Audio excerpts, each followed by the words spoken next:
In today's video, we're going to be making a lovely quilt block that I've had my eyes on for quite a while. It is called the Friendship Star quilt block. Doesn't take a lot of material to make, super easy. We're going to go through all the steps, how to make the half square triangles. We're going to do step by step everything that you need to make this lovely quilt block. So grab your sewing gear and let's get to it. So here is a diagram of the quilt block that we're going to make today, called the Friendship Star. Again, it's super easy. You can make it like the diagram, but of course, because I'm using scraps, I grabbed a few handfuls out of my pile and decided to find some pieces that coordinated pretty well. I just recently actually got these scraps from a marketplace ad. I thought that they worked pretty well together. Of course, I can't do anything normal like the diagram says. So these are the scraps that you'll need. Now I'm cutting mine at 4.5-inch square because it's the ruler that I love to use. I decided to make some contrasting pieces that worked out pretty well. But what I'm going to do is I'm going to show you how to make the half square triangles first. If you are a veteran to my channel, you can go ahead and skip to the next part. But for those that do need to learn how to make it, this is how you're going to do. You're going to take 2 of your blocks and you're going to put them pretty sides together. Then you're going to draw on the diagonal just a little line. I like to use a pen that goes away with heat, but you don't necessarily have to use that if you don't have one, because we're going to cut on this line anyway. But what I like to do is get my little ruler and just make a diagonal line right down the middle.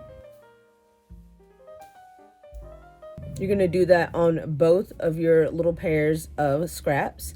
And then when you take it to your sewing machine, you're just going to sew a 1/4 inch on both sides of the lines. And now this 1/4 inch doesn't have to be super duper perfect. You'll actually see that mine is not lining up with the side of my presser foot like it normally does. Now, of course, because this is Festina land, I've always got to have something going on. I go to turn around my blocks, and of course, my sewing machine's like, hey, I'm just going to eat the thread, because why not? So we had a little womp womp moment, but it's nothing that can't be fixed with a little bit of a seam ripper. Even though I hate to get it out, it's a tool, it's made for a reason.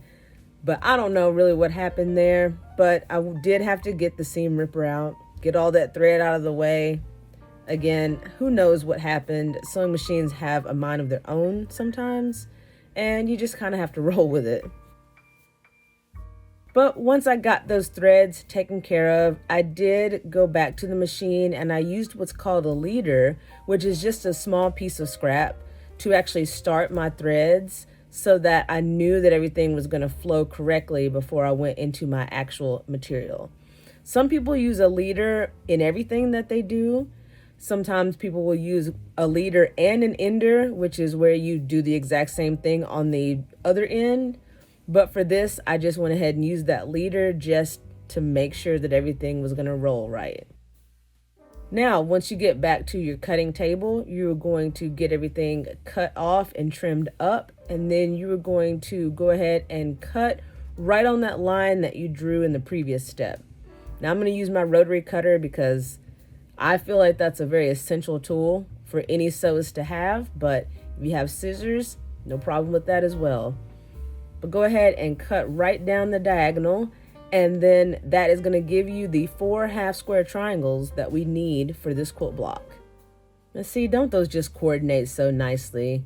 I've also got this bead fabric that I thought was really cute, and that darker pink square is actually going to be my middle square. But you can see on the diagram, I didn't really mean for the diagram and the fabric to kind of match, but it just kind of worked out that way. Here we are, we're going to go ahead and assemble our puzzle, which is what I like to call it. We're going to assemble everything and make sure that the layout looks nice in the way that we want it to be. Now, I had actually originally decided to do just 2 of the bead fabric and 2 of the purple, but I wanted there to be a little more contrast with my block. So I did have a little bit more of that bee fabric, so I went ahead and cut 2 more squares of that. Now, one other thing that you do want to pay attention to, which I forgot to do until later on, was when you do your half square triangles, you do lose a 1/2 inch of measurement in that fabric whenever you do your half square triangle, because you're sewing on that diagonal. So now my half square triangles actually measure 4 inches, and we're going to get everything pressed and trimmed after a while. But you do want to make sure that your solid squares of fabric do match your half square triangles. And again, that's something that I should have done from the get-go. Sometimes I fail to pay attention to the math and just kind of go with it and see what happens. What I did was my 2 additional pieces of bee fabric, I did cut those to 4 inches. And then I went back and I got everything pressed and got everything trimmed down to where everything was the same size.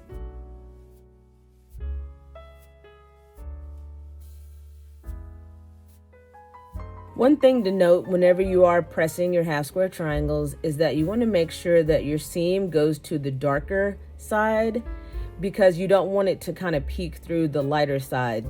If your fabrics are both kind of mid-range or darker, it really doesn't matter. But if you're using like a white fabric or something that's super light, that seam will show through the front side. So if it doesn't matter, then you can roll with it. But just a little note if that's something that matters to you.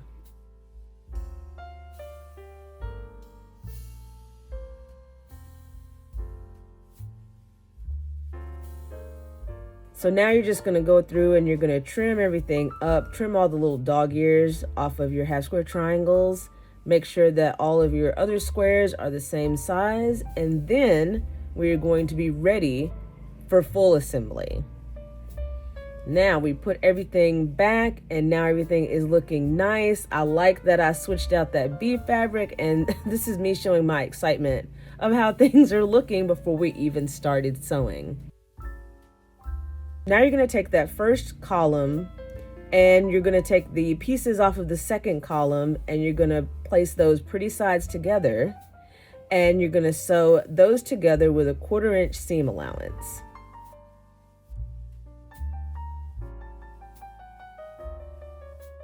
And once you get that done, bring it back to the table, lay everything out, and then we're going to do the exact same thing for the third column.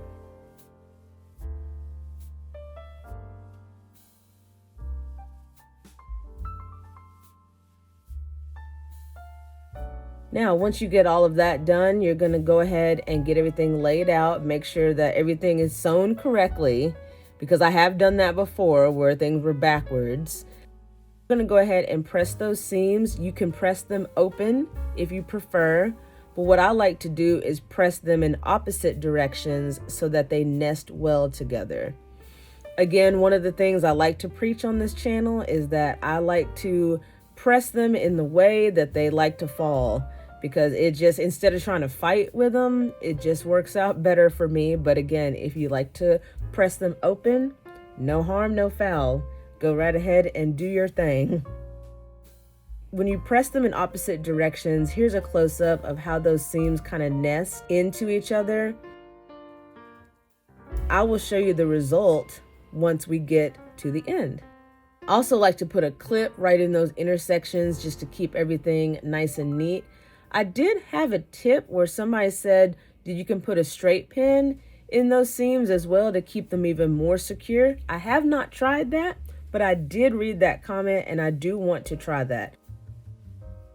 But now once you get those 2 seams sewn, you're going to go back and you're going to give everything a nice press, and we are done with this block. Now, I told you it was going to be super easy. We try to keep things simple over here.